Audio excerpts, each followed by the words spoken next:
اعوذ باللہ من الشیطان الرجیم بسم اللہ الرحمن الرحیم اللہم صلی علی سیدنا و مولانا محمد النبی الأمی وعلی آلہ و اصحابہ اجمعین۔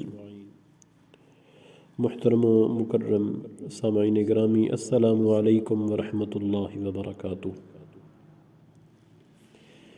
دلوں کی حالت کے بارے میں گفتگو آپ کی خدمت میں پیش کر رہا تھا۔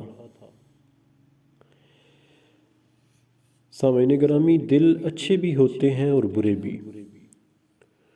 قرآن مجید میں اللہ تعالیٰ نے دونوں طرح کے دلوں کا بیان فرمایا ہے۔ برے دلوں کے متعلق ارشاد فرمایا، ان کے دلوں میں بیماری ہے تو اللہ نے ان کی بیماری میں اور اضافہ کر دیا۔ سورۃ البقرہ آیت نمبر 10۔ ایک جگہ ارشاد فرمایا، تو وہ لوگ جن کے دلوں میں ٹیڑھا پن ہے، پارہ نمبر 3، سورہ آل عمران آیت نمبر 7۔ ایک جگہ ارشاد فرمایا، اللہ نے ان کے دلوں پر مہر لگا دی، پارہ نمبر 1، سورۃ البقرہ آیت نمبر 7۔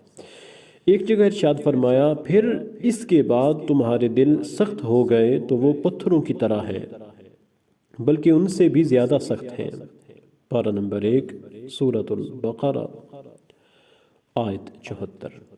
ان آیات میں برے دلوں کو جن الفاظ سے بیان فرمایا گیا ہے یہ ہیں: مریض دل، ٹیڑھے دل، مہر لگے ہوئے دل، اور پتھروں جیسے یا اس سے بھی سخت دل۔ یہ سب برے اور خدا کی بارگاہ میں ناپسندیدہ دل ہیں۔ وما علینا الا البلاغ۔